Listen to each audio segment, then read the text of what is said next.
justicia, tu verdad. Con mi vida quiero adorar. Todo lo que tengo es lo que soy. Todo lo que he sido te lo doy. Que mi vida sea para ti. Como un perfume a tus pies.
Ahora ha llegado el tiempo de los diezmos y las ofrendas.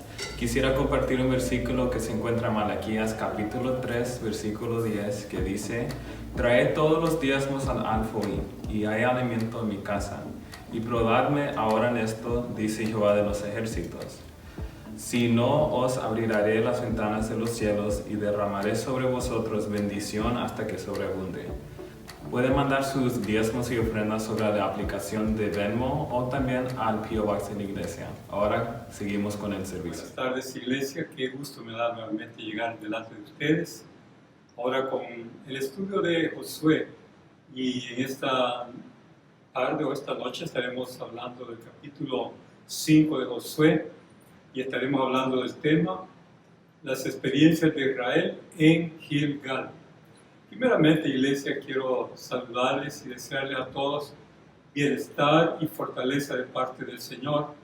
Y voy a hacer una oración para pedirle al Señor que les bendiga y rogarle al Señor que este estudio de esta noche sea de bendición, de aliciente y de fortaleza a cada uno de ustedes. Iglesia, acompáñame en esta breve oración. Padre, te doy gracias en este momento, en el nombre maravilloso de Jesús.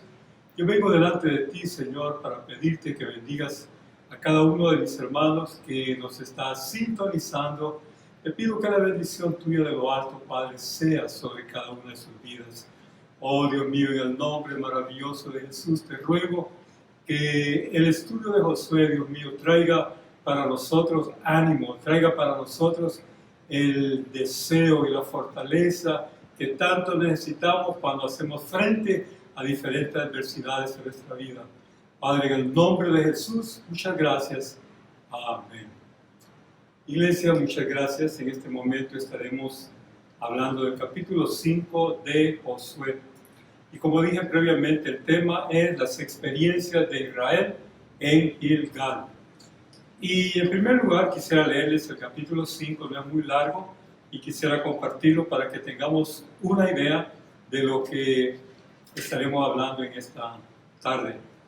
En primer lugar, el capítulo 5, versículo 1 nos dice: cuando todos los reyes de los amorreos que estaban al otro lado del Jordán, al occidente, y a los reyes de los cananeos que estaban cerca del mar, cuando oyeron cómo Jehová había sacado las aguas del Jordán delante de los hijos de Israel, hasta que hubieron pasado, desfalleció el corazón de ellos y no hubo más aliento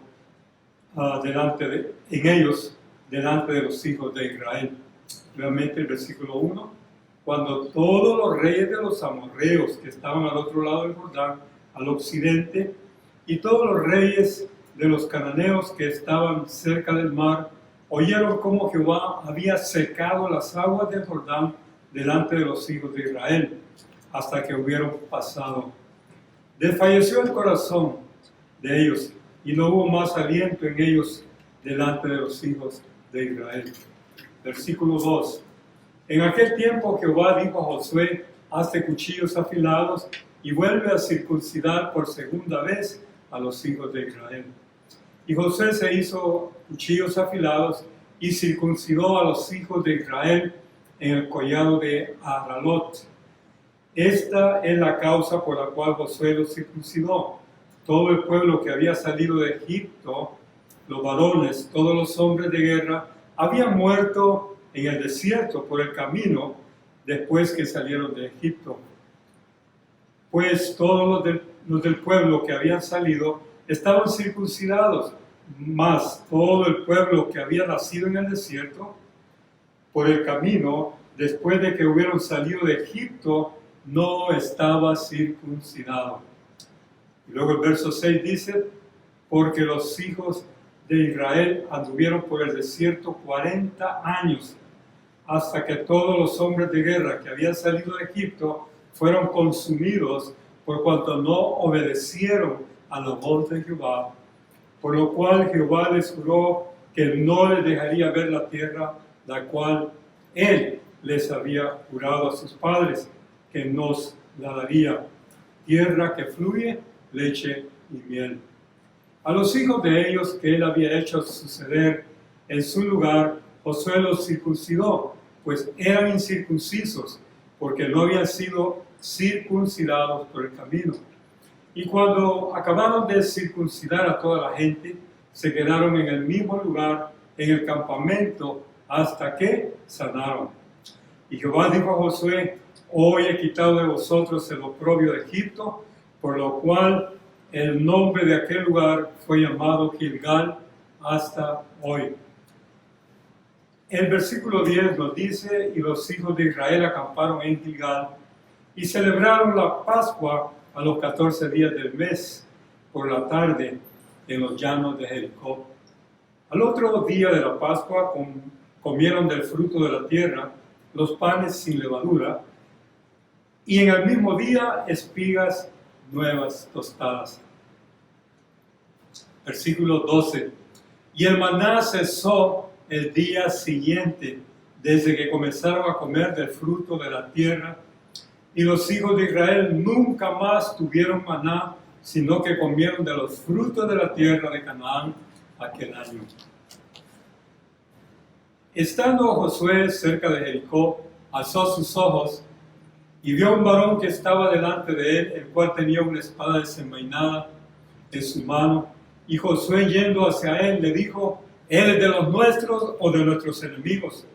Él respondió: no, mas como príncipe del ejército de Jehová he venido. Ahora, entonces Josué, postrándose sobre su rostro en tierra, le adoró y le dijo: ¿qué dice mi señor a mi siervo, a su siervo? Y el príncipe del ejército de Jehová respondió a Josué: quita el calzado de tus pies, porque el lugar donde estás es santo. Y Josué así lo hizo. Amén. Entonces podemos ver, iglesia, en esta tarde, que el capítulo 5 nos habla de la estadía de Josué y el pueblo de Israel en el lugar llamado Gilgal. En esta ciudad de Gilgal el pueblo asentó, y podemos ver que aquí el pueblo de Israel tuvo ciertas experiencias, y quisiera ir por cada una de ellas para que tengamos un entendimiento de lo que estaba sucediendo previo a la conquista de Jericó. Y en primer lugar dice en el versículo 1 que cuando los reyes de los amorreos, que estaban al otro lado del Jordán, o sea al occidente, y todos los reyes de los cananeos que estaban cerca del mar, cuando oyeron cómo Jehová había secado las aguas del río Jordán delante de los hijos de Israel hasta que hubieron pasado, desfalleció su corazón y no hubo más aliento en ellos.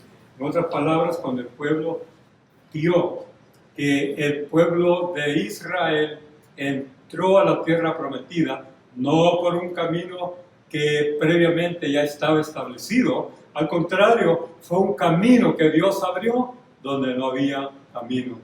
Algo que me llama mucho la atención es de que el pueblo o los pueblos cananeos sintieron temor delante de Israel.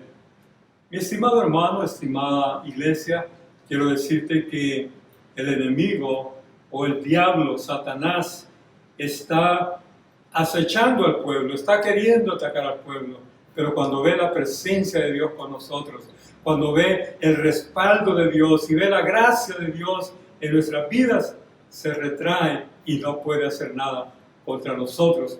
Porque cuando Dios está con nosotros, dice la palabra del Señor: si Jehová con nosotros, ¿quién contra nosotros? Amén. Eso nos da a entender que el pueblo de Israel no solamente iba bien armado, bélicamente se había preparado, pero más que eso, iglesia, la confianza del pueblo de Israel, la confianza de Josué no estaba en las armas, no estaba en el poderío humano o en los recursos que ellos tenían, estaba más bien en el poder maravilloso de Dios. Iglesia, Dios está con nosotros y la palabra del Señor dice que el que habita al abrigo del Altísimo morará bajo la sombra del Omnipotente. Y sin lugar a dudas, el pueblo de Israel estaba morando bajo la sombra del Altísimo.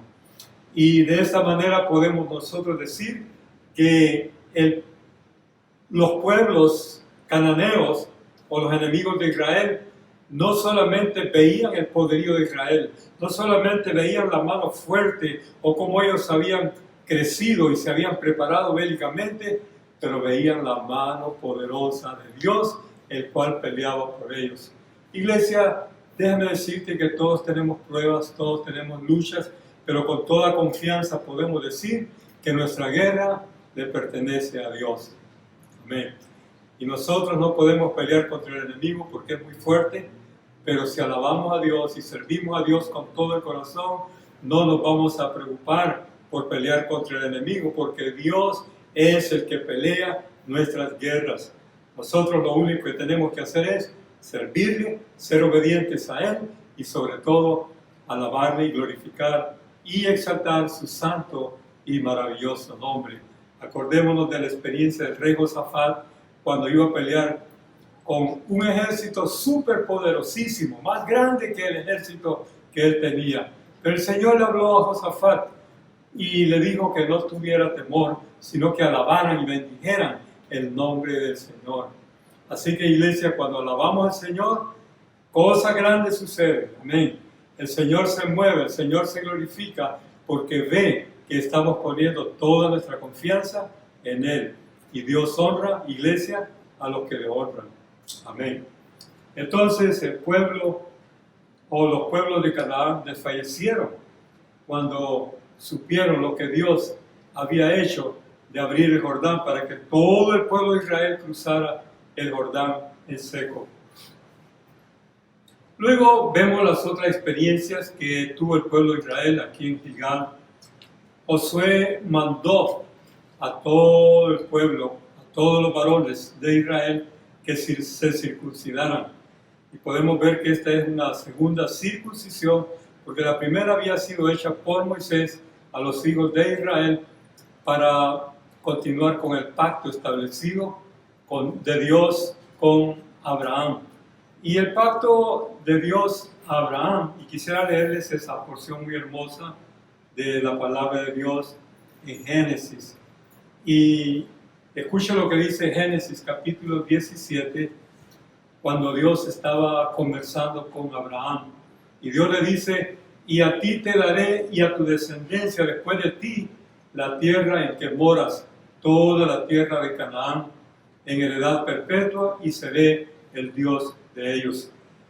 Dios de nuevo dijo a Abraham: en cuanto a ti, guardarás mi pacto, tú y tu descendencia después de ti, por todas tus generaciones. Este es mi pacto que guardaréis entre mí y vosotros y tu descendencia después de ti. Será circuncidado todo varón de entre vosotros.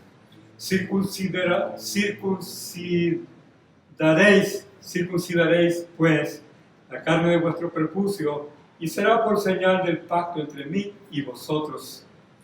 Y de edad de 8 días será circuncidado todo varón de entre vosotros por vuestras generaciones, tanto el nacido en casa, el comprado por dinero, o cualquier extranjero que no fuere de tu linaje, o sea, que habitare, por supuesto, dentro de Israel. El pacto ya estaba establecido, y podemos ver aquí en esta situación que la nueva generación, los que habían nacido en el desierto, ellos todavía no habían sido circuncidados, porque la primera generación que fue circuncidada habían muerto en el peregrinaje de Israel a través del desierto. Todos esos varones fallecieron porque ellos deshonraron a Dios, y el Señor dijo que todos los que le habían deshonrado y que habían pecado delante de Él iban a fallecer en el desierto. Y solamente la nueva generación, o sea, los hijos de ellos, fueron los privilegiados que actuaron con fe y con más obediencia para poder ser dignos de entrar a la tierra prometida. Y en este caso vemos que Dios le da las instrucciones a Josué, y de esa manera circuncida a la nueva generación, o sea, a los nuevos guerreros y a las nuevas personas, los nuevos hombres que habían nacido en el desierto, debían de circuncidarse para renovar ese pacto con Dios. Y así, de esa forma, ellos estaban listos para poder ir y conquistar la tierra prometida. Y también algo que podemos notar aquí en este capítulo 5 de Josué es que Israel celebra la primera Pascua ya en la tierra prometida. Vemos a Israel celebrando la primera Pascua en Gilgal, y en esta área de la tierra prometida, Israel se prepara, Israel da el anuncio de celebrar la Pascua a los 14 días del mes por la tarde en los llanos de Jericó. Como podemos ver, la Pascua era una fiesta ordenada por Dios, era un mandamiento, y era una de las fiestas muy importantes para Israel. Y Israel celebra la Pascua, la cual consistía en recordar el poderoso milagro que Dios hizo para sacar a Israel con mano fuerte y poderosa del poderío egipcio. Y podemos notar que es la salida de los hijos de Israel del poderío egipcio, y esa es en sí la marca de celebración que tenía esta gran fiesta que se llamaba la Pascua. Entonces, el pueblo de Israel se preparó, celebró la Pascua en Gilgal, y recuérdense, estaban cerca de Jericó, pero no iban a conquistar Jericó, sino que tenían que ser obedientes en primer lugar para poder ir, y así de una manera confiada y sobre todo obediente a Dios para poder ser respaldados en la victoria de la conquista de Jericó. Entonces, el pueblo celebra esta hermosa fiesta y algo muy interesante, dice el versículo 10, que los israelitas, en el versículo 11 del capítulo 5 de Josué, al otro día de la Pascua comieron del fruto de la tierra, los panes sin levadura, y en el mismo día espigas nuevas tostadas. Lo que puedo ver a través de este versículo, es el versículo 11, que el pueblo de Israel empezó a comer de mejor dicho, del fruto de la tierra.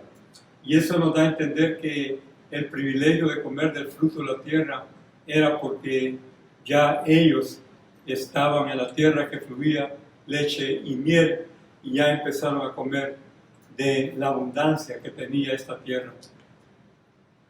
En relación al versículo subsiguiente, que es el versículo 12, nos habla un poquito más de esto. Y dice, y el maná cesó el día siguiente desde que comenzaron a comer del fruto de la tierra. Y los hijos de Israel nunca más tuvieron maná, sino que comieron de los frutos de la tierra de Canaán aquel año.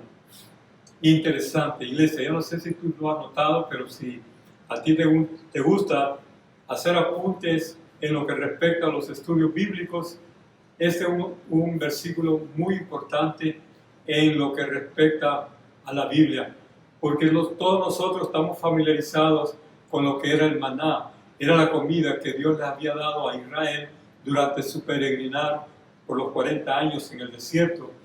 Y en este caso Israel comía de esta comida, que era un pan que descendía del cielo en forma como de rocío, y por supuesto ellos tenían que cocinarlo y hacían un pan que se llamaba maná, y lo comieron durante 40 años. Fue un milagro muy grande, verdaderamente, como Dios les daba alimento desde el cielo. Cada mañana caía el maná, y era muy interesante cómo los israelitas recogían en bandejas, y de acuerdo al número de su familia, así recogían este elemento llamado maná, y lo cocinaban para poder alimentarse según el número de sus familias.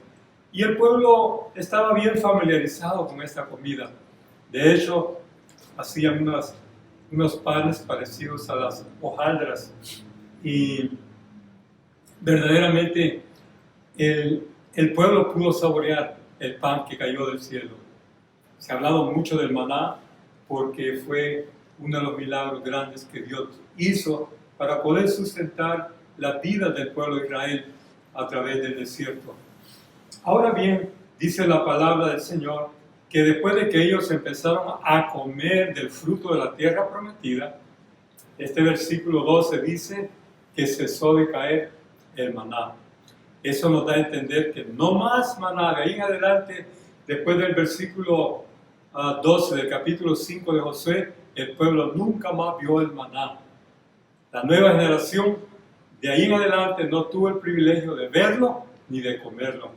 Pero qué hermoso es de que Dios nos da cuando realmente tenemos necesidad. No sé si me entiendes, iglesia. Cuando hay necesidad, Dios provee. Pero si tú tienes abundancia, Dios no te puede proveer porque ya tienes la abundancia. ¿Me entiendes, iglesia? Cuando tú necesitas algo y no lo puedes obtener, es escaso y no puedes adquirirlo, entonces Dios puede hacer un milagro para proveerte, para suplirte, para darte lo que tú le estás pidiendo. Pero si tú lo tienes, no puede llevarse a cabo el milagro, porque sería ilógico que si tú tienes un carro le digas al Señor, Señor, quiero más carros, cuando el Señor dice, ya te di tu carro. A no ser que sea una necesidad grande, que tú tengas un vehículo para trabajar, no sabemos, Dios puede dártelo. Pero cuando ya tenemos lo que necesitamos, sería ilógico que Dios te proveería para darte algo que tú ya tienes. Entonces, si me permite dar el ejemplo, no le puedes pedir a Dios salud si ya tienes salud, no le puedes pedir agua si tú tienes agua, no le puedes pedir comida si tienes una comida en abundancia. Entonces, de esa manera, cuando ya el pueblo tenía, por así decirlo, la abundancia de la tierra prometida, ya no necesitaban el maná. Y hasta ese entonces fue en el versículo 12 que cesó de caer el maná sobre el pueblo de Israel.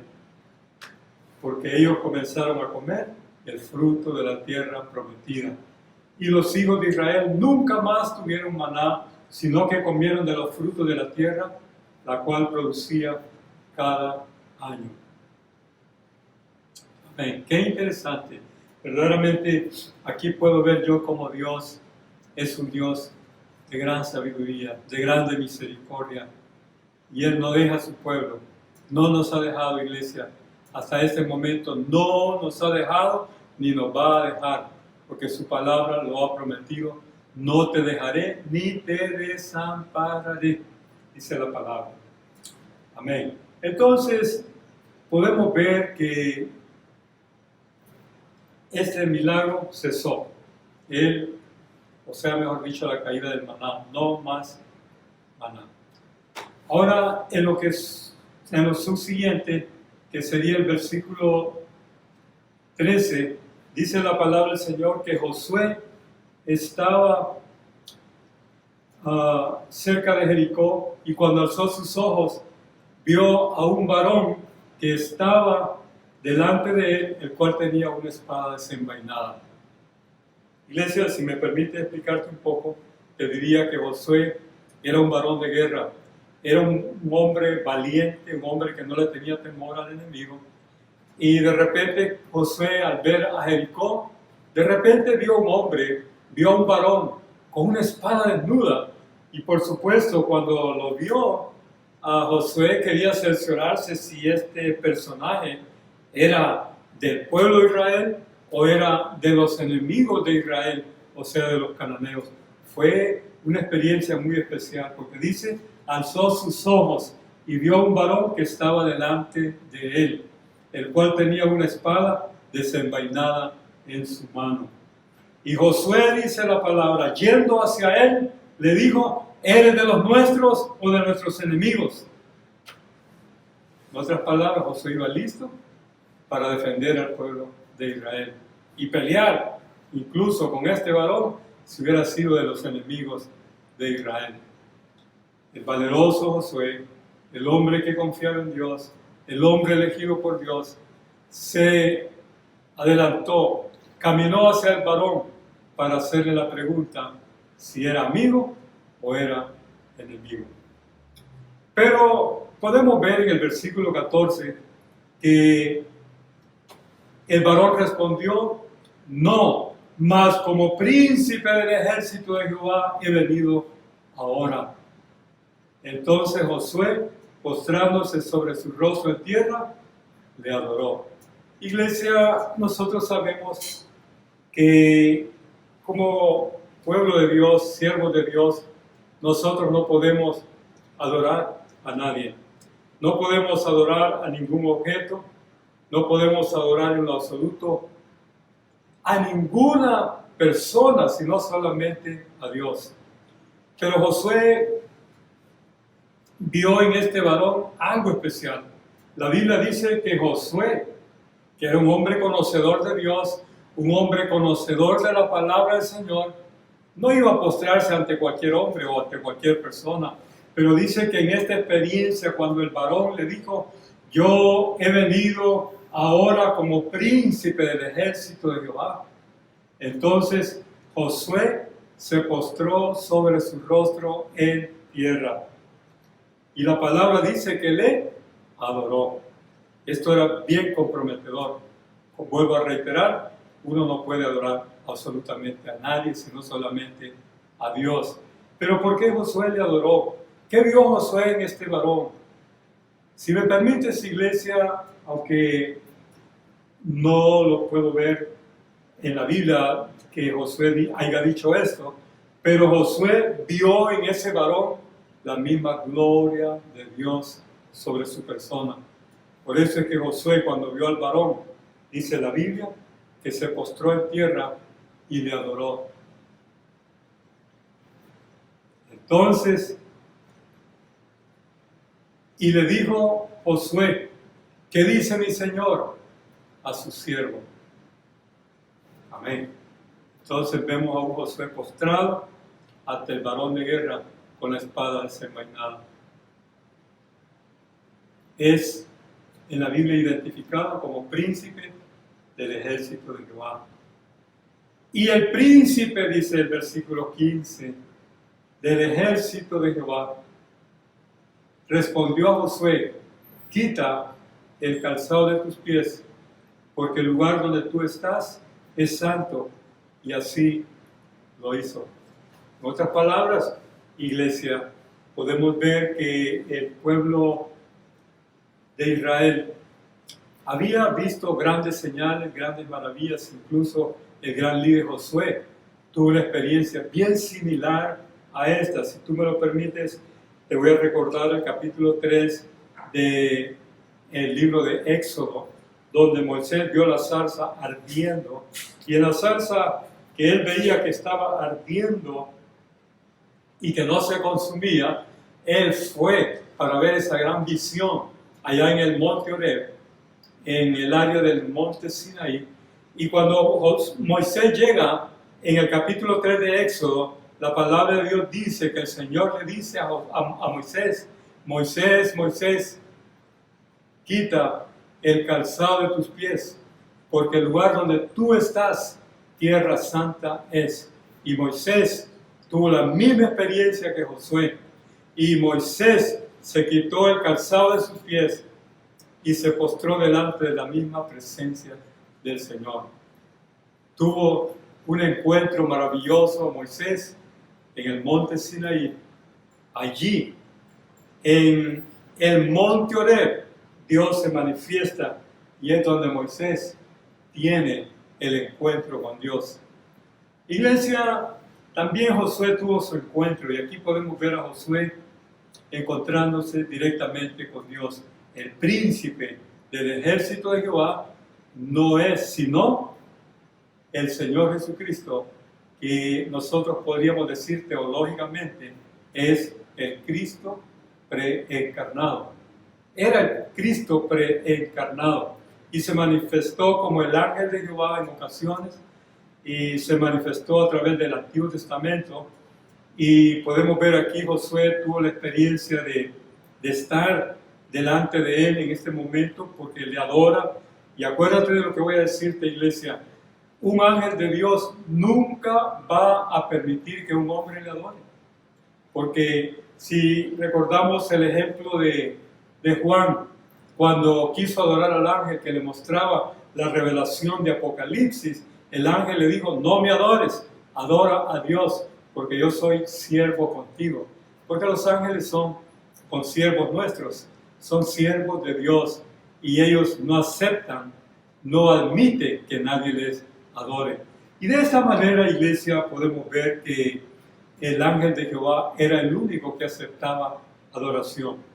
Y en esta ocasión vemos a un Josué postrándose y adorando al ángel de Jehová, adorando a Cristo preencarnado, porque Cristo todavía no había venido en el milagro que nosotros llamamos teológicamente la encarnación, cuando Cristo vino a este mundo y se hizo hombre y habitó entre nosotros, y vimos su gloria, dice Juan, gloria como la del unigénito del Padre, lleno de gracia y lleno de verdad.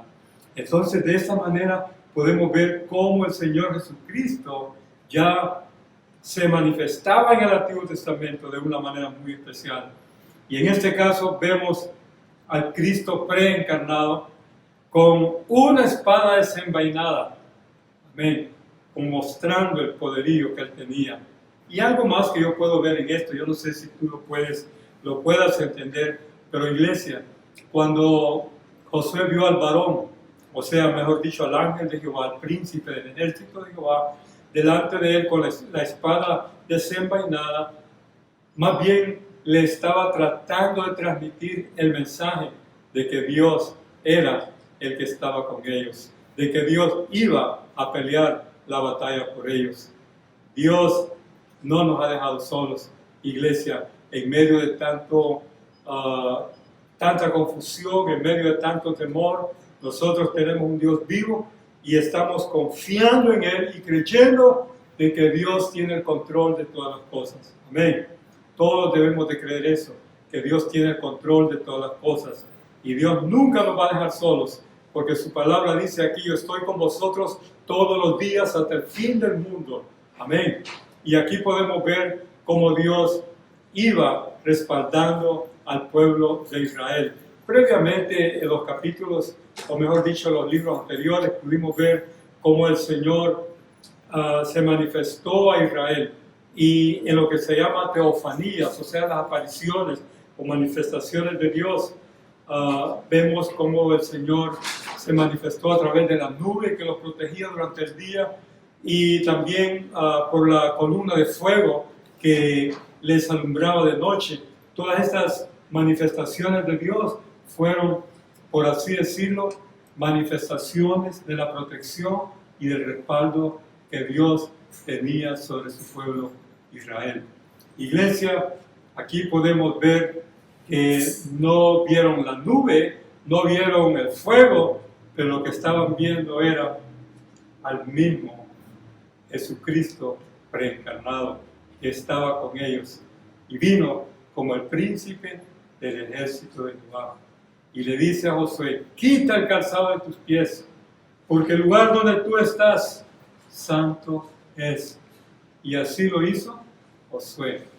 Debemos de entender algo de este versículo también, que en el Medio Oriente las personas, cuando están en lugares que ellos consideran santos, consideran sagrados, ellos se quitan el calzado de sus pies. Todavía lo hacen. Yo estuve en Israel y pude entrar, de hecho, a la mezquita de Omar, que es el segundo templo de segunda importancia para los musulmanes, y está allá en Israel. Y en este caso no dejan entrar en lo absoluto a nadie si no se quita el calzado. Y eso nos da a entender que todavía la costumbre de quitarse el calzado para entrar a los lugares sagrados o lugares que ellos consideran santos, verdaderamente nos da a entender que la costumbre de quitarse el calzado todavía persiste en el Medio Oriente. Y el Señor le dice en señal de respeto, en señal de que Josué entendiera que está en un lugar santo, le pide que quite el calzado de sus pies, porque el lugar donde él estaba era santo.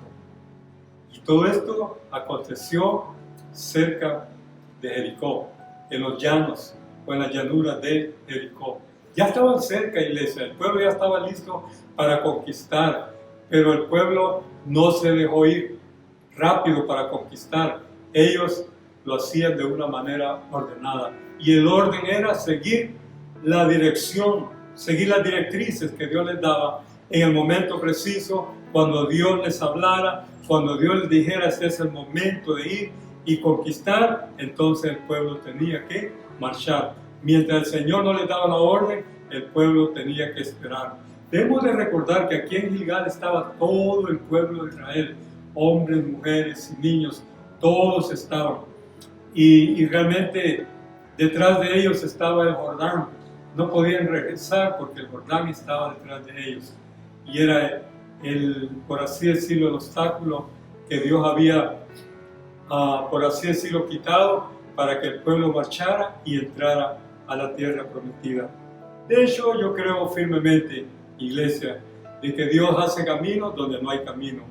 Él abre puertas donde no hay puertas. Y en este caso, no había camino para atravesar el Jordán, no había puente, pero Dios se manifestó para que así, de la misma manera en que Él abrió el Mar Rojo, también el pueblo de Israel pudiera pasar y cruzar el río Jordán.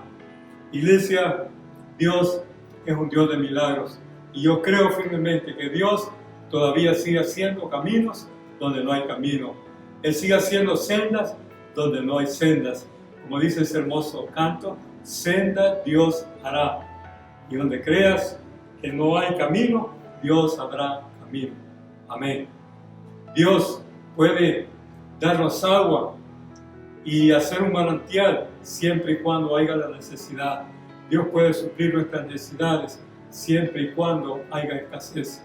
Iglesia, Dios no nos ha dejado. Sigamos confiando en Dios, sigamos creyéndole a Dios y sigamos sometiéndonos a su santa voluntad y asegurémonos que estamos del lado del Señor.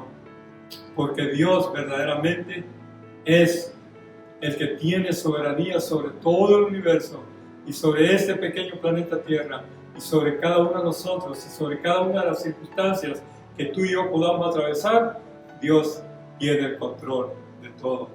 Iglesia, estamos llegando al final de este estudio y en esta tarde solamente quiero decirles que les amamos, les extrañamos.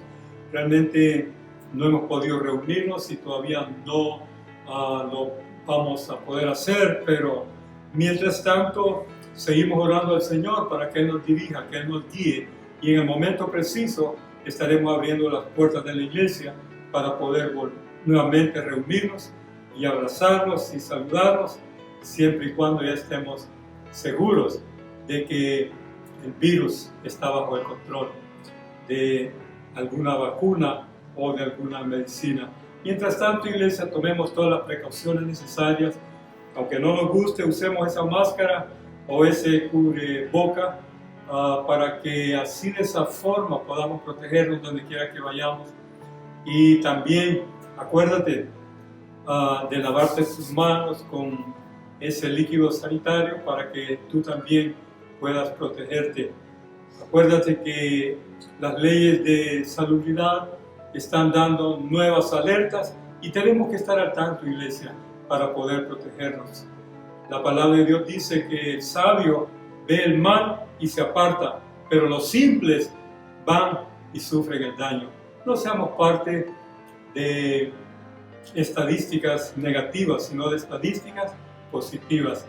Iglesia, oremos en el nombre del Señor para que nos guarde, nos proteja y así de esta forma les invito para que el domingo a las 10:30 de la mañana también podamos estar aquí en sintonía de este programa de la Iglesia de Dios en Facebook y también en YouTube. Iglesia, oremos en el nombre del Señor. Padre, te doy gracias en este momento y te pido de una manera muy especial que bendigas a todos mis hermanos que han sintonizado, Dios mío, el programa, el servicio de esta iglesia. Te pido, Señor, que tanto los cánticos, tanto, Señor, como la oración y el mensaje de tu palabra sean de bendición, de fortaleza y aliciente para nuestras vidas. Tu palabra, Señor, es como el pan del cielo, como el maná que descendió sobre los hijos de Israel por 40 años. Señor, en ese momento bendice a tu pueblo, Señor. Bendice esta iglesia que se reúne aquí en el 4500 de la calle 44, aquí en Sacramento. Bendíceles, guárdales a cada uno de mis hermanos, jóvenes, damas, niños y caballeros. También bendice a la iglesia alrededor del mundo, Señor. Y aquellos que amablemente los han sintonizado en esta tarde, bendíceles, aunque sean de otra iglesia, de otra congregación.